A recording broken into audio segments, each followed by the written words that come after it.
మధుకర్ ఇంటికొచ్చాడు. మనసంతా చికాగ్గా ఉంది. అకస్మాత్తుగా జ్వరం ముంచుకొచ్చి గంటల మీద ప్రాణాలు కోల్పోయాడు ఓ యువకుడు. అతడి భార్య, పిల్లలు నిరాశ్రయులై చేసిన ఆక్రందన అతని కర్ణపుటాల్లో గింగురుమంటోంది. ఇంటికి రాగానే ఇందిర ఫిర్యాదు మొదలుపెట్టింది. ఇంట్లో పనివాళ్ళుండాలా వద్దా? వాడేం చేసుకుంటా డబ్బు? మన ఇంట్లోకే సామాన్లు తెస్తాడు, పైగా తెచ్చిన వస్తువులు తొందరగా అయిపోయాయా అని వివరాలు అడుగుతుంది. మధుకర్ మనసంతా అదోలా అయిపోయింది. కొడుకుగా తన తల్లికి చేసిందేమిటి? నిరంతరము బాధ, అవమానాలతో కుంగిపోమని ఆమె మానాన ఆమెను వదిలేశాడు. కోడలు కొలువే. మాట్లాడకుండా బట్టలు మార్చుకోసాగాడు. కింద గట్టిగా అరుపులు వినిపిస్తే దిగొచ్చాడు. పెట్రోల్ బంకు గుమస్తా ఎన్ని మాటలనాలో అన్నీ అంటున్నాడు. ఇందిర కూడా నోరు చేసుకుని వాడితో సమంగా అరుస్తోంది. ఏంటయ్యా ఈ గొడవ? మధుకర్ ముఖం చిట్లించాడు. అవును బాబు, గొడవగానే ఉంటుంది. మరి ఒకటా రెండా? 500 రూపాయలు పెట్రోల్ పోయించుకునేటప్పుడు గుర్తుండదు. వెర్రిగా ఇందిర వంక వాడి వంక చూశాడు మధుకర్. దొంగలెక్కలు వాడును. ఎప్పుడన్నా డాడీ కారు తీసుకుని పిక్నిక్ వెళ్ళినప్పుడు మీ ఖాతాలో రాయించాను. ఇక చాలిందిరా. చూడండి గుమస్తా గారు, ఇప్పుడు అల్లరి చేస్తే కలిసొచ్చేదేం లేదు. వీలైనంత తొందరగా మీ డబ్బు మీకు పంపే ప్రయత్నం చేస్తాను. మీరు వెళ్ళండి. ఒకటి మాత్రం గుర్తుంచుకోండి, నా సంతకం లేని ఖాతా నా తల్లైనా భార్య అయినా నేను ఒప్పనికరించి. మంచిది డాక్టర్ గారు అని నమస్కరించి వెళ్ళిపోయాడు అతను. మధుకర్ నీరసంగా నవ్వుకున్నాడు. తను సుందర్రాజ్ అయిపోయాడు. ఒకే తేడా ఉంది. అతను ధైర్యంగా ఉంటాడు. తను ఉండలేడు. తనకింకా అభిమానం మిగిలింది. బాబుగారు, ఆ అమ్మాయి గారికి దగ్గొస్తుందండి భయపడుతూ అర్పితనందించింది మల్లమ్మ. కూతుర్ని దగ్గరగా తీసుకున్నాడు. అమ్మ అర్పి, నోరు తెరు. ఏదమ్మా, మా తల్లివి కదూ. అర్పిత నోరు తెరిచింది. పరీక్షించాడు. మల్లమ్మ, పాప మధ్యాహ్నం ఏం తింది? ఏం తినలేదు బాబు, నేనే ఒక బత్తాయి పండు ఒలిచిపెట్టాను అంది నసుగుతూ. జ్వరం జలుబు ఉన్న పిల్లలకు బత్తాయి పండు పెడతారా మల్లమ్మ? మధుకర్ లోపలికి వెళ్లి ఇంజెక్షన్ తెచ్చాడు. నాకు తెలీదు బాబు, తల వాల్చుకుంది మల్లమ్మ. తండ్రి మందు సూదిలోకి ఎక్కించడం చూసి నాయనమ్మ దగ్గరికి పరిగెత్తింది అర్పిత. మధుకర్ గదిలోకి పోయేలోగా ఆమె మనవరాలనెత్తుకుని బయటకొచ్చింది. నొప్పి ఉండదు తల్లి, నేనుంటానుగా బొజ్జుగించింది శాంతమ్మ. తల్లిని చూసి మానుప్రడు పోయాడు మధుకర్. 60 లంకణాలు చేసినట్టుంది మొహం. భుజాలు వంగిపోయాయి. ఇదంతా తంతప్పే. కూతుర్ని తల్లి దగ్గర నుండి అందుకున్నాడు. అమ్మా, ఒంట్లో బాగలేనట్టుంది, నాకు చెప్పలేదేమిటి? మాట్లాడక తల తిప్పుకొని నిల్చుంది శాంతమ్మ. పాప ఏడ్చినా పట్టుకుని ఇంజెక్షన్ చేశారు. మనవరాల్ని భుజాన్ని వేసుకుని ఇటు తిరిగి చూడకుండా గదిలోకి వెళ్ళిపోయిందామె. అందుకే అన్నీ తెలిసిన నర్సును మమ్మీ పంపితే వద్దన్నారు. ఈ బ్రూట్కేం తెలుసు అంది ఇందిర అక్కడే నిలబడి. మల్లమే చూడాలని ఏముంది? నువ్వేం ఉద్యోగం చేయడం లేదుగా, నువ్వు చూస్తే తప్ప అన్నాడు హేళనగా చూస్తూ. ఇందిరకు మండిపోయింది. కానీ మధుకర్తో తగు పెట్టుకుంటే లాభం లేదు. అమ్మా, అయ్యగారికి చెప్పి సామాన్లు తెప్పిస్తారా? వంటవాడు ప్రత్యక్షమయ్యాడు. మధుకర్ వాడి వంక తీక్షణంగా చూసి, నువ్వు ఈరోజే సెలవు తీసుకోవచ్చు, వెళ్ళు, నాకు కనిపించకు మళ్ళీ ఆజ్ఞాపించాడు. వాడిని పంపిస్తున్నారు, మరి వంట ఎవరు చేస్తారు అడిగింది ఇందిర. వంట మల్లమ్మ చేస్తుంది, తినాలంటే తిను, లేదా నువ్వు చేయి. ఇందిరకు జవాబిచ్చే అవకాశం లేకుండానే మేడ మీదకు వెళ్ళిపోయాడు. ఇందిర మాత్రం భర్తను వదల్లేదు. వెంటబడే తను వెళ్ళింది. చూడు మధు, ప్రతిదానికి లెక్క చూస్తే ఎలా? మల్లమ్మ ఏం వంట చేస్తుంది? దాన్ని చూస్తే అసహ్యం. ఏం? ఎందుకు? పరిశుభ్రంగా చేస్తుందనా? గారపళ్ళు బయటపడేటట్లు పాన్ తినదనా? చౌకబారు వేషాలు వెయ్యదనా? సరే, నేను లెక్క చూడకుండా ఖర్చు చేస్తాను. ఓ 25,000 ఎక్కడైనా తెచ్చిపెట్టు. బ్యాంకులో ఒక్క పైసా లేదు. వచ్చింది, నిలవుంది, అంతా ఖర్చయిపోయింది. అది పోతే పోయింది. వీధిలోకెళ్ళినా ఇంటికొచ్చినా అప్పుల వాళ్ళు. ఈ పరిస్థితుల్లో నేనేం చేయను? భారీగా నా కష్టసుఖాల్లో భాగం పంచుకోపోతే మానే. అనవసరమైన ఖర్చులు నా నెత్తిన రుద్దకు. పాస్బుక్ ఇందిర ముందు గిరాటేశాడు. ఆ లెక్కలన్నీ నాకు అనవసరం. ప్రస్తుతం 500 అర్జెంటుగా కావాలి అంది ఆత్రంగా. ఇందిరా, చెప్పాను కదా, నా దగ్గర ఒక్క పైసా లేదు. ఇక ముందు నీ విలాసాలకు ఒక్క పైసా ఖర్చు పెట్టదలుచుకోలేదు. గతించింది కళ అనుకుంటాను. ఇక నీ షికార్లాపి పిల్లల్ని పెంచుకుంటే మంచిది. ఏ ఇంట్లో చూసినా ముచ్చటగొలిపే గృహిణులు, పిల్లలను లాలించే తల్లులు, తల్లి ఒళ్ళోనే తమ స్వర్గం అని తిరిగే పిల్లలు. మనింట్లో పరాయి వాళ్ల దయాభిక్షపై పెరగాలి. ఇది సహించరాని విషయం ఇందిరా. చిన్నదానివి బాధ్యత తెలిస్తే బాగుపడతావని చూశాను, కానీ అది అసాధ్యంలా తోస్తోంది. ఇప్పుడు నేనేం చెడిపోయినని మీరు సహించలేని పనులేం చేయడం లేదు. లేదు ఇందు, నిన్ను నువ్వు విమర్శించుకో. భారీగా నాకు కావలసిన అడుగావా? పిల్లలకు తల్లిగా మసిలావా? నిన్ను ఎలా అర్థం చేసుకోమంటావు? స్త్రీవి కావా? అందరి స్త్రీల వంటి దాన్ని మాత్రం కాను. అవును, భగవంతుడు పై పై మెరుగులు దిద్దుతూ అంతరంగం అసహ్యం చేశాడు. భ్రమపడి మోసపోయాను. మించిపోయింది లేదు. నువ్వు మారాలి, మారి తీరాలిందు. ఆవేశంగా ఆమె భుజాలు పట్టి కుదిపాడు. అవన్నీ తర్వాత, ముందు నాకు డబ్బిస్తారా లేదా? లేవన్నానుగా, నాకు అప్పిచ్చేవారు కూడా లేరు. నీకు బోల్డ్ మంది స్నేహితులున్నారుగా, వాళ్ళ దగ్గర అడిగి ఈ అవసరం గట్టెక్కించు ప్లీజ్, బ్రతిమాలే ధోరణిలో అంది. నీకు ఉన్నారుగా స్నేహితులు, నా దగ్గర డబ్బు తగలేసి పార్టీలకి పిక్నిక్లకి తిప్పావు. వెళ్ళి అడిగి తెచ్చుకో. వెళ్ళి మీ డాడీని చూపించమను షావుకారును, ఆయనే చూపిస్తాడు. మా డాడీ విషయం ఎందుకు ఇప్పుడు? మీ అమ్మ దగ్గర బోల్డ్ బంగారం ఉంది, ఇమ్మని రాదు? చచ్చే రోజు వేసుకుపోదుగా. ముసలమ్మకు ఆ బంగారం అంతా దేనికి? ఒక్క గొలుసు అమ్మితే కనీసం 2000 వస్తాయి. మధుకర్కు మతి పోయింది. ఇందిర ఇంత దిగజారిపోయిందేమిటి? ఇది తనకు పరీక్ష. ఏంటి ఆలోచిస్తున్నావు? నేను అడగనా ముసల్దాన్ని? ఏమన్నావు? గర్జించాడు. ఎందుకలా అరుస్తావు? మన పరువు పోయాక ఆ డబ్బుతో ఊరేగుతుందా? అసలు ఎప్పుడో మనకు ఇవ్వాల్సింది. టంజీ బ్రూట్, మైజర్ లేడీ. ఇందిర మాట పూర్తిగాక మునిపే గోబ పగిలిపోయింది. మాటలు జాగ్రత్తగా రాని. భర్త, తల్లి, అత్తగారు అనే గౌరవంతో సేవలు చేయకుంటే పోని, అడ్డమైన మాటలంటావా? ఆవేశంతో ఊగిపోయాడు మధుకర్. చెంపపెట్టుకు కోపంతో వణికిపోయింది ఇందిర. చెంప ఎర్రగా కందిపోయింది. షేమ్లెస్ ఫెలో, నన్ను కొడతావా? ఆడదాని కోరికలు తీర్చలేని నువ్వు ఓ మగాడువేనా? ఎప్పుడు డబ్బు అడిగినా ఏదో ఓ ఒకడే. సర్వెంట్స్ వద్దు, బట్టా వద్దు, చిచ్చి పాడు కొంప. ఈ కొంపలో ఉండాలంటే నేను చెప్పినట్టు వినాలి.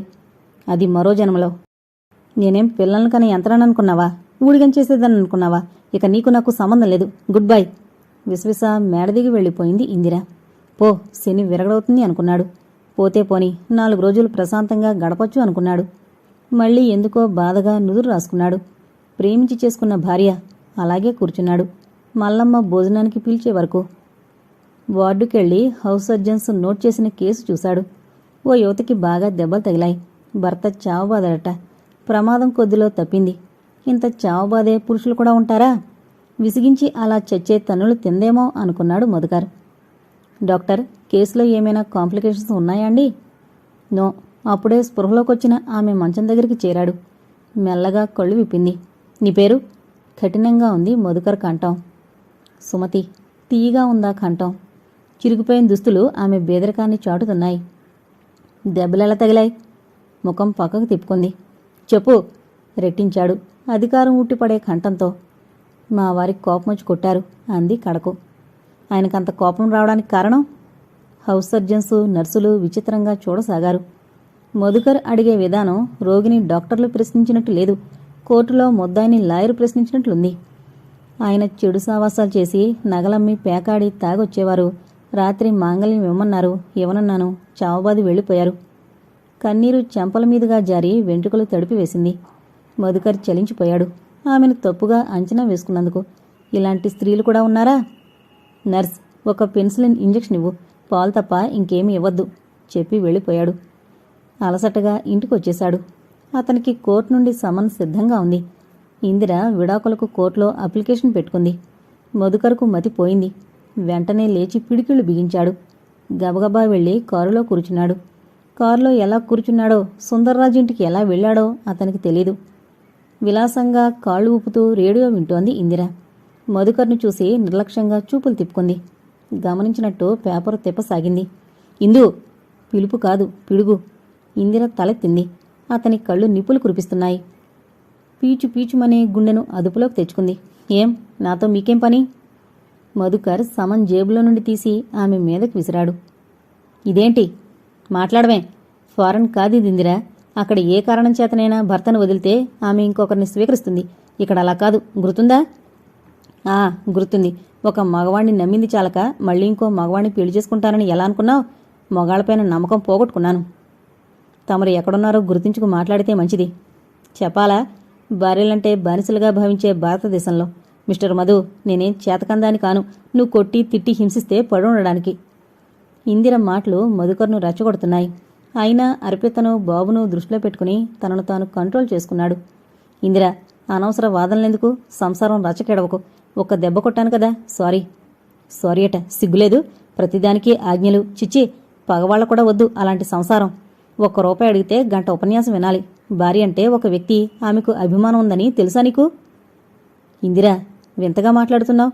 భర్తంటే డబ్బిచ్చి యంత్రమనుకునే నీకు అభిమానం అంటే ఏంటో తెలుసా? ఎక్కువ మాట్లాడొద్దు. ప్రేమించి పెద్దల ప్రమేయం లేకుండా చేసుకున్న పెళ్లిది. సుఖ సంతోషాలు లేకుంటే లేకపోయే. పరువు మర్యాదైనా ఉంచు. ఇలా మనం వీధిని పడితే నలుగురు నవ్వరు. నవ్వని, దానికే నవ్వితే నీ ఉద్రింపు విని దాని ఫ్రెండ్స్ అంతా నవ్వడం లేదు. దాని నాన్న ఇంట్లో లేరు కాబట్టి సరిపోయింది. ఇందిర తల్లి జవాబు చెప్పింది. పిల్లల తగువులు తీర్చి సంసారం చక్కదిద్దవలసిన పద్ధతులా ఇవి? కూతురికి చెప్పవలసిన బుద్ధులేనా? వెటకారం చేశాడు. నా పెద్దరకం ఎంచ నువ్వెవడివి? దమ్ములుంటే కోర్టులో మాట్లాడు. గెటౌట్! పిచ్చిగా అరవసాగింది ఇందిర తల్లి. ఇందిరా, నీ జవాబు కూడా ఇదేనా? మన గురించి చింతలేదు, కనీసం నా బాధల్లా పిల్లల గురించి. ప్రేమించే తండ్రివి నువ్వున్నావు, చూసుకో అంది ఈసడింపుగా. ఇందిరా, నువ్వు ఒక స్త్రీవేనా? నువ్వు మొగాడువైనప్పుడు నేను స్త్రీనెలా కాను? నేను నిజంగా పురుషుణ్ణి కాను. అయితే నీ ఆటలిలా సాగనిచ్చేవాణ్ణా? సర్వమూ నాశనమయ్యాక తెలుసుకున్నాను. పొళ్ళు బిగించాడు. వెళ్ళు, ఉదరించింది చాలు. ద్వారం చూపించింది ఇందిర తల్లి. మధుకర్ కోపావేశంతో ఊగిపోతూ ఇంటికొచ్చాడు. పైకొచ్చిన పిల్లలను దగ్గరకు తీసుకుని ఆవేదన పడ్డాడు. పేపర్లో మధుకర్ ఇందిర విడాకుల వార్త చదివి నిస్తేజ్ అయిపోయింది సరోజ. నిజమా? ఇంత త్వరగా ఇది సంభవమా? మొన్న వెళితే అన్నయ్య ఎందుకు చెప్పలేదు? వదిన పుట్టింటికి వెళ్ళింది అన్నాడు. మళ్ళీ పేపర్ వంక చూసింది. ప్రేమ పొందిన పరాజయం, విద్యావంతులైన భర్తలు కూడా భార్యలను అమానుషంగా వివేకం కోల్పోయి హింసించిన హింసాకాండ, ఇలా పిచ్చి హెడ్డింగులతో. ఇంకో విమర్శనాత్మక పత్రిక వేసింది. దాన్నిండా ఇందిర, మధుకర్ పేర్లే. అందం చూసి మోసపోయిన యువతి. పైకి కనిపించిన అందం అంతరంగంలో లోపించింది. ప్రతి పైసా భార్యను లెక్కడిగి చావతన్నాడు పిసినారి భర్త. ఇలా సాగిపోయింది. ఇది భరించలేని తల్లిదండ్రులు విడాకులిప్పించారు. సరోజ చీరైనా మార్చుకోకుండా చేతిలో పేపర్తో రిక్షా ఎక్కింది. అనురాధ ఏదో అడగాలని నోరు తెరిచేలోగా రిక్షా కనుమరుగైంది. రోదనలతో గొడవ చేస్తుందనుకున్న పెద్దమ్మ నిశ్శబ్దంగా ఉండడం చూసి ఆశ్చర్యపోయి, పెద్దమ్మ అంది. ఏంటి తల్లి? కొంచెం వణుకుతూ నిల్చుంది. వణుకుతున్నావు? ఒంట్లో బాగలేదా పెద్దమ్మా? చలిజ్వరం తల్లి. పిల్లాడికి ఏదో లివరట. కాస్త మందివరా అంటే వాడికే మూడిందో. పిచ్చెత్తినట్టు చూస్తాడు. కసిరి వేరే డాక్టర్ దగ్గరకు తీసుకుపోమన్నాడు. మలంనిచ్చి పంపాను. ఇక కాళ్ళు ఇంట్లో ఉన్నా వాళ్ళ సంగతి పట్టించుకోదు కదా. ఏంటో నాకీ బాధ. ఆమె వాలకం చూస్తే విడాకుల సంగతి తెలిసినట్టు లేదు. అన్నయ్య ఆసుపత్రి నుండి రాలేదా? వారం రోజుల నుండి ఆసుపత్రికే పోవడం లేదు తల్లి. సరోజ ఒక అంగలో మేడెక్కింది. మధుకర్ కుర్చీలో కూర్చుని తల బలపై పెట్టుకున్నాడు. ఏటో పిచ్చిగా చూస్తున్నాడు. అన్నయ్య! పిలుపు విని తలెత్తాడు మధుకర్. నేను పేపర్లో చదివింది నిజమేనా? అబద్ధాలు రాస్తే వాళ్ళకేమొస్తుంది? పోతే నిజానికి కాస్త వర్ణన జోడించి రాశారు. ఎంత ప్రశాంతంగా చెప్పగలుగుతున్నావు? మీరిద్దరూ విద్యావంతులు. వివేకంతో సమస్యలు పరిష్కరించుకోరా? ఇదేం విడ్డూరం? విడ్డూరమే సరు. నా జీవితమే విడ్డూరం. నా ఎడ విద్య, వివేకం ఏమీ పనిచేయలేదు. అతను నింపాదిగా చెబుతున్నా వెనక రగిలే దావాగ్ని అర్థం చేసుకుంది. సరోజకు దుఃఖం ముంచుకొచ్చింది. మీ సహనం ఏమైందన్నయ్య? మీకిద్దరు బిడ్డలున్నారు. దీంతో వాళ్ల భావికి ఎంత దెబ్బో ఆలోచించారా? సరు! గట్టిగా అరిచాడు. కుర్చీలో నుంచి లేచి అటు ఇటు పచార్లు చేయసాగాడు. ఏం ఆలోచించాలి? ఎంతకని సహించాలి? అభిమానం చంపుకుని పసివాళ్లను దృష్టిలో ఉంచుకుని వెళ్లి బ్రతిమలాడాను. జరిగినవన్నీ మరిచిపోమ్మని, చిన్న పొరపాటు చేశాను, క్షమించమని ప్రాధేయపడ్డాను. తలబిరుసుగా మాట్లాడింది. కుక్క కన్నా హీనంగా విదిలించి కొట్టింది. ఇక వాళ్ళమ్మ గెటౌట్ గెటౌట్ అంటూ రెచ్చిపోతుంటే నేనేం చేయను చెప్పు? ఇప్పుడేం చేయను? బయటికి వెళ్లాలంటే భయం. ఎవరు ఏది మాట్లాడినా నా గురించే అన్న అనుమానం నన్ను పీడిస్తోంది. నువ్వేం చేయమన్నా చేస్తాను. వదిన అంతగా తెగించిందా? వాళ్ళ అమ్మా నాన్న కూడా అలా రెచ్చిపోయారంటే విచిత్రంగా ఉంది. సరోజ మాటలు విని బాధగా నుదురు రాసుకున్నాడు. వాళ్ల తిక్క వేషాలు, పిచ్చి తిరుగుళ్ళు చూసి కూడా ఇందిర అందానికి మోసపోయాను. ఆమె తీరు చూసి నా తెలివితేటలు ఉపయోగించి మార్చుకోగలను అనుకున్నాను. అమ్మ మాటలు లెక్క చేయక అందున్నై ఆమె విలాసాలకు, వినోదాలకు మంచినీళ్లప్రాయంగా ఖర్చు పెట్టాను. అయినా భర్త దగ్గర భార్యలా ఒక్కనాడు ప్రవర్తించలేదు. పిల్లలపై ప్రేమంటే ఏంటో తెలీదు. మా అందప్రేమకు చిహ్నంగా ఆ అభాగ్యులు మిగిలిపోయారు. వాళ్ళు ఒక డాక్టర్ బిడ్డలంటే నవ్వుతారు. చెప్పు, ఇదంతా నా తప్పేనా? చెప్పు, దీనికి ప్రాయశ్చిత్తం. ఏం చెప్పనన్నయ్య? కళ్ళు తుడుచుకుంది. విడాకుల విషయం విన్న శాంతమ్మ నెత్తి బాదుకుంది. ఎక్కడలేని ఆవేదనతో మేడెక్కింది. ఏంరా ఇదేం పని? ఇంత చిన్న విషయం విడాకుల దాకా ఎలా పోయిందిరా? మన పరువు మర్యాద ఏం కాను? మాటకు పడిచొచ్చే తండ్రి కుమారుడు అని మరిచిపోయావురా? అమ్మా, నా మాట వినమ్మా. అమ్మ బ్రతుకుందనే జ్ఞానం ఉంటే ఇలా మన పరువు మంటగలిపేవాడువా? అయ్యో దేవుడా, నన్నెందుకు పిలవు? ఆయన పుణ్యాత్ములు ఏదీ చూడకుండానే దాటిపోయారు. నా కర్మ, అన్నీ చూస్తూ బ్రతుకున్నాను. ఒక్క కుమారుడు, ఎన్నో ముచ్చట్లు తీర్చుకోవాలనుకున్నాను. అన్నీ అడియాసలే. కడకు మీరైనా సుఖంగా ఉంటారనుకున్నాను. అమ్మా, నా మాట వినమ్మా. తర్వాత నువ్వేం చెప్పినా చేస్తాను. నీ మాట విన్ను. వెళ్ళు, కోడల్ని తీసుకురా. ప్రాణం పోయినా సరే నా ఇంటి పరువు బజారుపాలు కావద్దు. ఇందిర ఎలాంటిదైనా నీ బిడ్డల తల్లి. రేపు పిల్లలు తలెత్తుకొని తిరగద్దా? రేపు వాళ్ళు పెద్దవారే. మా అమ్మ ఏదంటే ఏం చెప్తావు? ఇంకేమైనా చేస్తాను కానీ వాళ్ళింటికి మాత్రం వెళ్ళను. ఆ పొగరబోతును నా అంతట నేను పిలవను. ఎందుకు పిలవు? అంతా నీ ఇష్టమేనా? నీ ఆగడాలు ఇక సహించలేను. పద, నేను వస్తా. అవునన్నయ్య, విడాకులు పుచ్చుకుంటే మాత్రం ఆవిడ నీ భార్య కాదా? మనలో వివాహబంధం పవిత్రమైంది. ఏదో తాత్కాలికంగా ఆవేశపడినా పిల్లలను చూసి మనసు మార్చుకుంటుంది. వెళ్ళు ప్లీజ్. మధుకర్ పిల్లల వంక చూశాడు. నీరసంగా సరైన పోషణ లేక రోగిష్ఠుల్లా ఉన్నారు. జాలితో కదిలిపోయాడు. ఆ తల్లి ఈ పిల్లలను ఏనాడు పిలిచింది లేదు. కానీ రేపు సంఘంలో వాళ్ళు తలెత్తుకు తిరగాలంటే తల్లి చరిత్ర మంచిదే ఉండాలి. శాంతమ్మ, మధుకర్ పిల్లలను తీసుకుని వియ్యాల వారింటికి ప్రయాణమయ్యారు. శాంతమ్మ మనసులో లేదు. ఏనాడు వాళ్ళు తనను పిలవలేదు, తను వెళ్లలేదు. ఈ రోజులా వెళ్లాల్సిన అవసరం ఏర్పడింది. భర్త పిల్లలను, తల్లిని తీసుకుని రావడం చూసి మండిపోయింది ఇందిర. మీకిక్కడ ఏం పని? విందు భోజనానికి వచ్చినట్టు సపరివారంగా వచ్చారు? ఇందిరా, నువ్వు ఎన్ని వెటకారాలు చేసినా నాకు ఏమీ చిన్నతనం లేదు. నా గురించి నిన్ను దేవరించడానికి రాలేదు. అర్పిత ఆడపిల్ల. దాని భావి జీవితం అంధకారం కాకూడదు. దాన్ని అందరూ వేలెత్తి చూపకూడదు. ఇది బొమ్మలాట కాదు, జీవితం. ఆలోచించు. మొండితనం పనికిరాదమ్మా. ఒక్కసారి నీ పిల్ల గురించి ఆలోచించు. తొందరపడితే ఎలా? శాంతమ్మ ముందుకు వెళ్ళింది. నా ఇష్టం. నువ్వెవరి మధ్య? పో బయటికి. సిగ్గుండాలి జన్మకు. ఎవరు అంటూ సుందర్రాజు బయటకొచ్చాడు. ఓహో, డాక్టర్ గారా? ఫ్యామిలీతో దిగారు? వెటకారం చేశాడు. అంతలోనే అతని ముఖం ఎర్రబడింది. మా కుటుంబ విషయాలు, అప్పులు దెప్పడానికి నువ్వెవడవోయ్ country brute, uncivilized man, get out. కోర్టులో విడాకులు పుచ్చుకున్నాక ఏ ముఖం పెట్టుకునొచ్చావు? మిస్టర్ సుందర్రాజ్, ఆపండి మీ దూకుడు. మీ అసలు స్వరూపం తెలుసుకోలేకపోయాను. పళ్ళు కొరికాడు మధుకర్. శాంతమ్మ కన్నీరు కారుస్తూ బయటికి వెళ్ళింది. పిల్లలో అంటూ వచ్చాడు. ఎవడు కనమన్నాడు సంవత్సరానికిద్దరినీ? ఈసడించింది మిసెస్ సుందర్రాజు. మిస్టర్ మధుకర్, నీ కోపతాపాలు నాపై కాదు. ఎక్కువ వాగావంటే ఇంట్లో దౌర్జన్యం చేసి గొడవ పెట్టామని కేసు పెడతాను. జాగ్రత్త. ఈ హెచ్చరింపులు అనవసరం. మానవత్వం లేని మనుషులతో మాట్లాడడం నాదే తప్పు. బయట గడపలో నిలబడి, ఇందిరా, ఈనాడు చేసిన అనుచితపు పనికి పశ్చాత్తాపడే రోజొస్తుంది, తప్పకొస్తుంది. కానీ అప్పుడు ఏం లాభం ఉండదు. బెదిరిస్తున్నావా? బ్రతిమాలుతూ నీ ఇంటికి మాత్రం రాను. అన్నీ పోతాయి, వస్తావు. కానీ ఆనాడు నీ పిల్లలే నిన్ను ఏసడించుకుంటారు. ఇది ముమ్మాటికి నిజం. ఓహో, నీ విషయం జాగ్రత్త. నీ హిందూ ధర్మం ప్రకారం మళ్ళీ పెళ్లి చేసుకోవచ్చుగా. ఓ ముద్దును చూసి కట్టుకో. అప్పుడది ఇంట్లో పడుండి తీరిగ్గా సేవలు చేస్తూ సంవత్సరానికో పిల్లను కనిస్తుంది. నవ్వింది హేళనగా. మొగాడివి, భయమెందుకు? ఈ పిసినారు ముఖాలను వరించే దౌర్భాగ్యురాలెవరే? నవ్వింది ఇందిర తల్లి మధుకర్ని చూస్తూ. కోపమంతా భూమి మీద చూపిస్తూ వచ్చి కూర్చున్నాడు కారులో. కారు స్టార్ట్ అయింది. కారులా అతని ఆలోచనలు కూడా పరిపరి విధాలుగా పోతున్నాయి.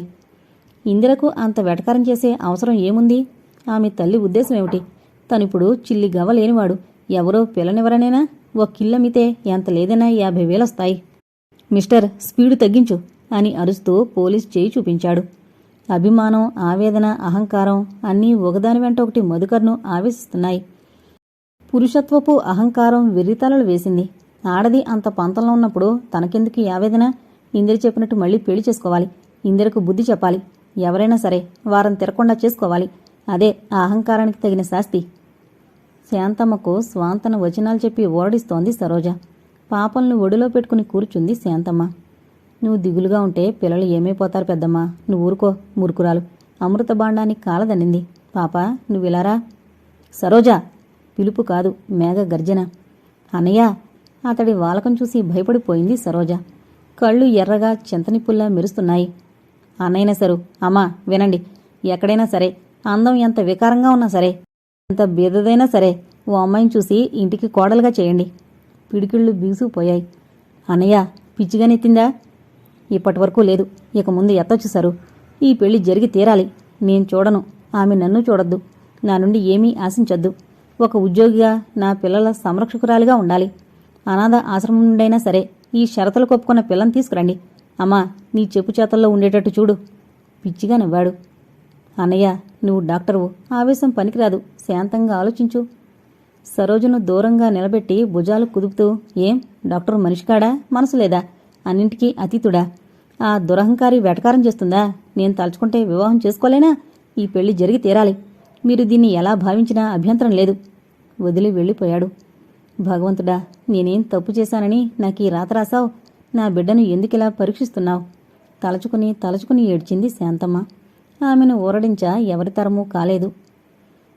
రేగిన జుట్టుతో అరుణిమను అలుముకున్న కళ్ళతో హాస్టల్కొచ్చి కన్నీటితో వార్డెన్కు తమ విషయం క్లుప్తంగా చెప్పింది సరోజ. ఆమె సానుభూతితో అనునించి పంపింది. సరోజ అవతారం చూసి అనురాధ కంగారు పడింది. సరు, 3 రోజులకే అలా అయిపోయేమిటే? అక్కడ అందరూ బాగున్నారు కదా? ఏం బాగు, పేపర్లో చదివావుగా. ఈ వార్త వింటూనే పెద్దమ్మకు లేని రోగాలొచ్చాయి. పాపకు జ్వరం, బాబుకు లివరు. వాళ్ళు ఏ జన్మలో చేసుకున్న పాపమో వాళ్ళనిలా పీడిస్తోంది. సరోజ కళ్ళు వర్షించడం మొదలుపెట్టాయి. ఊరుకో, కొన్ని రోజులు అక్కడే ఉండలేకపోయావా? ఉంటాను. వార్డెన్ దగ్గర సెలవు తీసుకోవాలి. అదీ కాక నీతో ఓ ముఖ్య విషయం చెప్పాలనొచ్చాను అంది సరోజ సాలోచనగా. ఇంత దూరం రావాలా? పోస్టు కార్డు రాయొచ్చుగా. కార్డుతో తేలే విషయం కాదు. బట్టలు మార్చుకో, అలా వెళదాం అంది సరోజ. ఇద్దరూ బట్టలు మార్చుకుని బయటకొచ్చారు. సాయంత్రం పిల్లగాలి వారి శరీరాలకు హాయిని గొలిపింది. ఇద్దరూ బర్కత్పురా పార్కులో కూర్చున్నారు. అట్టే జనం లేరు. అను, అన్నయ్యను చూస్తుంటే పిచ్చివాడవుతాడేమోనని భయంగా ఉంది. అనారోగ్యంతో తీసుకునే పిల్లలు ఏమవుతారో? ముసలమ్మ కుంగి ఎప్పుడో కన్ను మూస్తుంది. అనురాధ గాఢంగా నిట్టూర్చింది. కొందరి జీవితాలే దుఃఖమయ్యాలు. ఏ తప్పు చేయకపోయినా శిక్షింపబడతారు. పోనీ నువ్వొకసారి వెళ్ళి మీ వదినకు విషయాలు బోధించలేకపోయావా? అన్నయ్యే స్వయంగా వెళ్ళాడు. ఏనాడు వారి గడపలో కాలు పెట్టని పెద్దమ్మ పిల్లలను తీసుకుని వెళ్ళింది. గెంటినంత పనిచేశారట. అన్నయ్యేమో పిచ్చి ఆవేశంలో ఉన్నాడు. అందున ప్రేమించి చేసుకున్న వివాహం. ప్రేమంటే ఏంటి సరు? ఆ పదానికి అర్థముందా? తాత్కాలికంగా కలిగే ఆవేశానికి ప్రేమ అనే పేరు తగిలించి భ్రమపడుతున్నారు. మనమేనయం. ఈ జంజాటం ఏమీ లేదు. భగవంతుడు ఏం చేసినా మన మేలుకు అన్నది సత్యం. అను, అంత నిరాశగా మాట్లాడకు. మన జీవితాలు మాత్రం ఎంతకాలం ఇలా వెళతాయి? నిద్ర లేచినప్పటి నుండి ఎన్ని సమస్యలు ఎదురవుతున్నాయో నీకు తెలీదా? అవివాహితులైన స్త్రీలకు సంఘంలో ఉన్న స్థానం నీకు తెలియంది కాదు. పురుషుని రక్షణ లేందే జీవితం అనే బహుదూరపు బాటను దాటడం కష్టతరం. సరు, ఒక్క విషయం. సంఘం మన బాగోగులు కాంక్షించదే. అయితే మనకు జరిగే అన్యాయాలకు చర్య తీసుకోదేం? సంఘం దృష్టిలో అది అన్యాయంగా కనిపించకపోవచ్చు. నీ విషయం తీసుకో. మీ మామయ్య జాలిచేత నిన్ను పెంచారు. అంత మాత్రం చేత ఆయన కుమారుడికి నిన్ను చేసుకోవాలని లేదుగా. మీ బావ నిన్ను ప్రేమించానని చెప్పిన మాటలు సంఘం విందా? అందుకని మీ బావ చేసిన పని తప్పుగా తోచదు. నువ్వు నిర్ధానురాలువు. మాలతి లక్ష్మీప్రసన్నురాలు. ధనంతోనే జీవితం సుఖంగా గడుస్తుందా? ఈ కాలంలో అంతే మరి. డబ్బును చులకనగా తీసి పారేకు. లేచినప్పటి నుండి పడుకోబోయే వరకు దాని అవసరం ఎంతైనా ఉంది. డబ్బుతోనే లేని బాంధవ్యాలు ముడిపడతాయి, ఉన్నవి తెగిపోతాయి. ప్రేమ, పెళ్లి, చావు, బ్రతుకు అన్నీ దాంతోనే. తెలిసిందా? ఆలోచిస్తూ కూర్చుంది రాధ. ఏం కోపమొచ్చిందా? కన్నీటితో నిండిన కళ్ళెత్తి చూసి కనిపించే కఠోర సత్యాలకు కోపం దేనికి? కొన్ని క్షణాలు మౌనంగా దొర్లిపోయాయి. అన్ను, నువ్వొకసారి టీచర్నై పసిపాపలతో పాపనే అన్నీ మర్చిపోతానన్నావు, గుర్తుందా? ఇప్పటికీ ఆ మాటే అంటాను. కానీ మనకు ఉద్యోగమిచ్చేదెవరు? అయితే అను, మా అన్నయ్య పిల్లలకు తల్లివి, గురువి, సర్వం నీవే అయ్యి వాళ్ల పోషణాభారం వహిస్తే? సరు, విస్మయంగా చూసింది అనురాధ. తప్పుగా అర్థం చేసుకోకు. ఏనాడో ఒకనాడు పెళ్లి చేసుకోవాలి. మీ బావ కానప్పుడు ఎవరైనా ఒకటేగా. సరోజ, నన్నెంత తక్కువగా అంచనా వేశావు? మోకాళ్ళ మధ్యన తలదించుకుని సన్నగా ఏడ్చింది. ఎంత పిచ్చిదనువను. నిన్ను తక్కువగా చూడలేను. నీ ఉన్నతమైన గుణం చూసే ఈ నిర్ణయానికొచ్చాను. అను, మనం ఏ జన్మలో చేసుకున్న పాపమో తల్లికి తండ్రికి దూరమై ఇలా జీవిస్తున్నాం. అదెంత నరక దృశ్యమో నాకు తెలుసు. అందుకే ఆ తల్లి వదిలిపోయిన పిల్లలకు తల్లివై, ఆ ఇంటికి చొక్కానివై జీవితం సార్థకం చేసుకో. అనురాధ వీపు నిమురుతూ కూర్చుంది. సరు, నా వల్ల కాదు. నా హృదయమంతా శూన్యమే. నేను ఎవ్వరికీ ఏమీ ఇవ్వలేను. నన్ను క్షమించు. కళ్ళు తుడుచుకుని లేచింది. నిన్ను బలవంతం చేయడం లేదు. కానీ నీ అంగీకారంపై 4 నిండు జీవాలు ఆధారపడున్నాయి. అన్నయ్య పిచ్చి ఆవేశంతో ఏ పిల్లని చేసుకున్నా నేనక్కడ ఉండలేను కదా. ఎవరొచ్చినా ఆ పిల్లలను ఎందుకు చూస్తుంది? కన్నతల్లే చూడనప్పుడు. నేను చూస్తానని నమ్మకం ఏమిటి? అంది విసురుగా అనురాధ. అను గుణం నాకు తెలుసు. అందుకే గంటల తరబడి ఆలోచించి ఈ నిర్ణయానికొచ్చాను. నా అను హృదయమంతా ప్రేమే. నేనెవ్వరినీ ప్రేమించలేను. అతన్ని భర్తగా గౌరవించగలనేమో గాని ప్రేమించలేను. పర్వాలేదు, ప్రస్తుతం అతనికి ప్రేమంటే నమ్మకం లేదు. ఒక ఉద్యోగిగా చేరు. ఉద్యోగికి వివాహం ఎందుకంటావేమో, లోకం దృష్టిలో మంచి అనిపించుకోవడానికి. వాళ్ల జీవితాలను ఓ దరిచేర్చి పుణ్యం కట్టుకో. సరు, ఇది జరిగే పనేనా? సినిమా కాదు. ఎంత విడ్డూరంగా ఉంటుంది. విడ్డూరంగానే ఉంటుంది. కన్నతల్లి కసాయిదాలన పిల్లల్ని వదిలిపోవడం విడ్డూరం కాదు. ఆ పిల్లల్ని చూస్తే అలా అనవు. తర్వాత ఆలోచిద్దాం. మొదట పిల్లల్ని చూద్దాం పదా. ఆలోచిస్తానన్నావు, ఆ మాత్రం చాలు. నీ అంతరంగం అమృతమను అంటూ అక్కడే కౌలించుకోబోయింది సరోజ. ఛీ, చిన్నపిల్లల ఇదేం పని? రోడ్డు మీద పోయే జనం వింతగా చూస్తున్నారు. సరోజ చేతులు విదిలించుకుంది. ఇద్దరూ రిక్షా చేసుకుని మధుకరి ఇల్లు చేరారు. అత్త, ఎక్కడికెళ్ళావు? తూలుతూ వచ్చి సరోజను వాటేసుకుంది అర్పిత. అర్పితనెత్తుకుని శాంతమ్మ గదిలోకి వెళ్లారు. శాంతమ్మ ములుగుతూ ఉంది. మొన్నటి వరకు తిరిగింది అంటే ఎవరూ నమ్మరు. ఈ పిల్లెవరేశారమ్మా? బావిలో నుండి మాట్లాడినట్టుంది గొంతు. నా స్నేహితురాలు అనురాధ అని చెప్పలేదు, ఈ అమ్మాయే. ఇప్పుడెందుకు పిలుచుకొచ్చావే? ఈ అవతారం చూపడానికా? ఆమె సిగ్గుతో కుచించుకుపోయింది. పాపను చూడాలని తనే వచ్చింది పెద్దమ్మ. అర్పితను అనురాధకిచ్చి పాపకు మందు, ముసలమ్మకు టాబ్లెట్లు ఇచ్చింది. బాబును ఉయ్యాల్లో నుండి తీసింది. కాళ్ళు చేతులు సన్నగా, పొట్ట ఎత్తుగా ఉండి తెల్లగా పాలిపోయి పిండిబొమ్మలా ఉన్నాడు. వాడి అవతారం చూసిన అనురాధ హృదయం ఆర్ద్రమైంది. ఏదో మందు పొడి వేసి పాలు కలిపి పెట్టింది. పాలు తాగగానే పొట్ట మరింత ఎత్తుగా కనిపించింది. డాక్టర్ గారి కుమారుడు అని నిట్టూర్చింది. అత్త, వీరిని ఏమని పిలవాలి? అర్పిత సరోజ భుజాలు పట్టుకుని అడిగింది. ఆమెను అమ్మ అనాలి అంది సరోజ. ఉలికిపడి చూసింది అనురాధ. అర్పిత రెప్పవాల్చకుండా అనురాధనే చూస్తూ ఉండిపోయింది. ఖరీదైన వస్తువులు, తివాసీలు దుమ్ము కొట్టుకుపోతున్నాయి.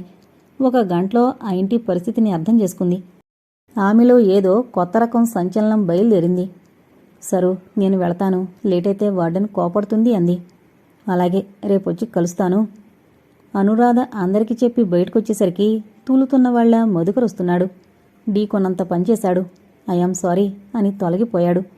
పీకుపోయిన ముఖం, 10 లంకణాలు చేసినట్టున్నాడు. ఆ ఇంటి నుండి త్వరగా బయటపడింది.